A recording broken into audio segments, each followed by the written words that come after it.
सरकार से दिगरे सचेतन अच्छा केमती टेकल करिया आमर जो विभिन्न प्रकार जंगल को लगी सब गाँ सब अच्छी साधारणतः आपण मैंने देखते आमर 30टा जिलू 17टा जिले आमर ट्राइबल मैंने रोचते से जिला मानक जो पाखापाखि सब रोथे साधारणतः छोट छोट घर को लगी रास्ता घाट सफा सुतरा करने से साधारणतः यहाँ पारंपरिक हिसाब से निआटा को जन दिखती ओडिशार एवं कथा उठी मु तो प्रत्येक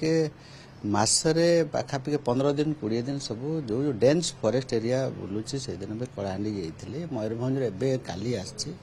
विशेषकर एवं जो आमर भारत वर्षर द्वितीय माने ओडिशा रे निया जो जोड़ुचे बोली आम कहूचे से एक्चुअली पारंपरिक हिसाब से छोट छोट जगह सब जोड़ुचे 310 पॉइंट आम जो कहूचे आमर सर्वे अनुसार आमर विभाग से सचेतन अच्छे सरकार सचेतन अच्छा केमती रोक जापर सफिसीयंट आमर स्क्वाड अच्छा जोटा कि डेन्स फॉरेस्ट को आम विशेष करके रोकवा एमती केउझर एवं जाइली सदर रु आपंकर तुरमुंगा आड़ को NH 49 को लगिकी सब निया जोड़ुची छोट छोट निया जोड़ुची एटा साधारणतः छुआ माने हो किंबा साधारण लोक हो जड़े दन से आमर विब्रत हबार नहीं आम जंगल सुरक्षित अच्छे सरकार से दिगरे सचेतन अच्छा आज्ञा देखो 52,000 स्क्वायर किलोमीटर परिधि आमर जंगल सब अच्छी निश्चित भाव किसी ग्राम जंगल अच्छी रेवेन्यू डिपार्टमेंट रे किसी आमर रिजर्व फॉरेस्ट अच्छी आमर जो आमर सेंचुरी एरिया भी अच्छी तो ग्राम जंगल छोट छोट गाँ को लगी था साधारण लोक मैंने विभिन्न प्रकार मौड़ खोड़ेबाटा हो जंगल रास्ता वो बिल को एमती छोट छोट गुड़ाक साधारण जड़े था झारसुगुड़ा जाइली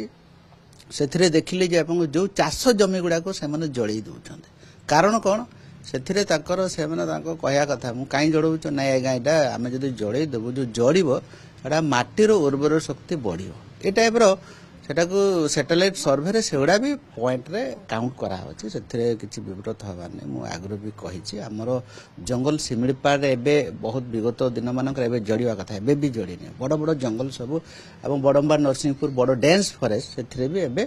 सुरक्षित होती से किसी विभ्राट निश्चित भाव में जो जो आमर डेन्स फॉरेस्ट घंच जंगल अच्छी आमर स्क्वाड बहुत बड़ एरिया अच्छी इवन गाँ को लगिकी भी जंगल अच्छी